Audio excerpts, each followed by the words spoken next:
Greetings, everybody. This is Dr. Jonathan Cox, sociologist and race scholar, here with another mini lecture.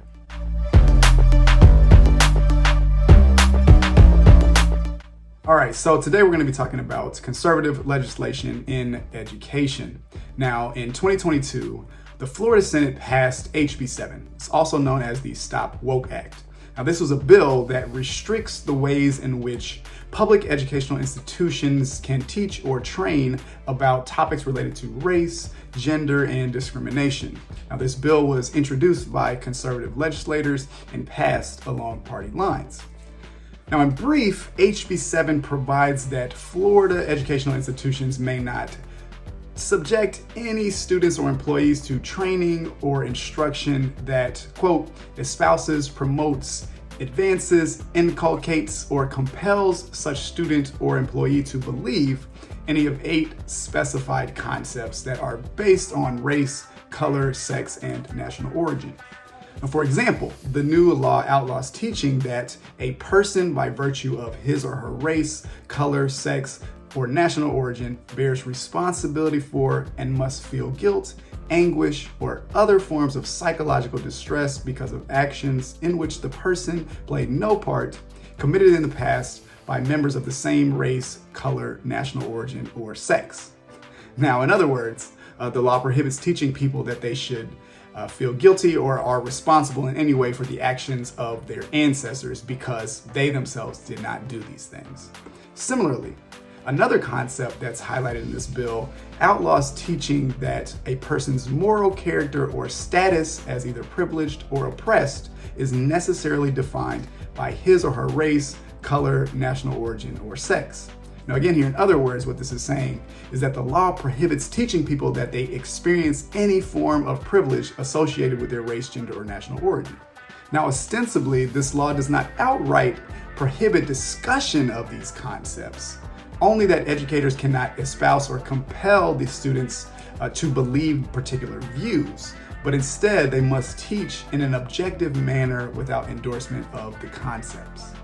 Now, this new Florida law is but one of many that have been introduced and increasingly passed across the United States in the past couple of years. Now, in fact, more than 200 similar bills have been introduced in over 40 states since January of 2021, which restrict or limit the ways in which topics like racism or gender discrimination are taught in schools, from K through 12 all the way up through college. Now, these efforts have been led by conservative legislators, and as many scholars and editorialists have pointed out, they were initiated following mass protests and increased calls to reckon with racism and discrimination after the murder of George Floyd in 2020. Unsurprisingly, there are both supporters and opponents of these legislative efforts. But what are the implications for this legislation on teaching and student learning? In a recently released report, PEN America, an organization dedicated to defending the freedom to write and protecting free expression, called the various bills that are being introduced and passed all over the U.S. educational gag orders. Now, they identify these bills as such because they appear designed to chill academic and educational discussions and impose government dictates on teaching and learning. Now, in their report, they outline 4 overarching reasons why these bills are so concerning. First, the bills represent efforts to impose content and viewpoint-based censorship, particularly with regard to so-called divisive concepts. Now, an important aspect of this is that it is almost impossible to draw distinctions between the facts that are presented in classrooms and the implied conclusions that students could draw from these facts. In other words, even though the law ostensibly allows educators to present the facts about these divisive concepts in an objective manner, they're effectively prevented from doing so because the law doesn't clearly distinguish between the underlying facts and the concepts themselves. An example that PEN America outlines is Dr. Martin Luther King. Now, supporters of these restrictive bills often cite that certain ideas or concepts like critical race theory are themselves racist and go against the words of Dr. King that people should be judged not by the color of their skin, but by the content of their character. However, Dr. King also wrote and spoke very clearly about the sense of superiority that many white Americans have when it comes to learning about racism, or the moral obligations of white Americans to actively fight racial injustice. Now, these bills could be used to prohibit teaching about these lesser known but very important ideas that Dr. King presented. These possible applications also cut across the political spectrum. For example, PEN America also highlights how it may be difficult for educators to talk with students about conservative Justice Antonin Scalia's views that the founders didn't intend for the Constitution to protect women from gender-based discrimination. Now, to do so would likely mean that they could be accused of claiming that the U.S. is fundamentally sexist. Now, another way that these bills represent censorship of specific viewpoints can be seen in how they impede the presentation of certain historical perspectives or interpretations of U.S. history. If we look at some recent examples, like the 2020 shooting of Black Americans in Buffalo, New York by a white supremacist, or the killing of Black jogger Ahmaud Arbery by 3 white men in 2020, it would be very appropriate to connect to historical events like the lynchings of Black Americans throughout history, or the destruction of Tulsa, Oklahoma, and the murder of hundreds of Black Tulsans by an angry white mob. In doing so, however, an educator might run afoul of these laws by incorporating readings or assignments that present perspectives deemed as prohibited. Additionally, the intent of the bills, as espoused by the legislators who introduced them, and the language they contain, effectively guarantees that those who will be most impacted are educators, trainers, and students of color who are women. Second, PEN America asserts that the bills would have a chilling effect on the speech of educators.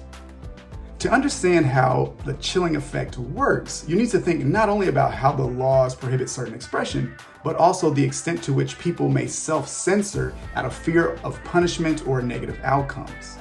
Now, the chilling effect happens in no small part to the ambiguous, broad nature of the laws, which can encompass a wide range of subjects, opinions, and perspectives. Now, as a result, many educators simply avoid talking about topics that may be covered by the laws in an effort to avoid punishment or controversy.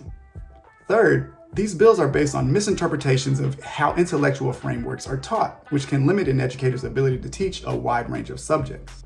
An example of this is how many legislators scapegoat critical race theory as a catch-all for anything that's being taught related to race and racism. Now, by incorrectly framing critical race theory, whether intentionally or from a lack of understanding, legislators can dictate what is or is not taught about racism, diversity, and American history.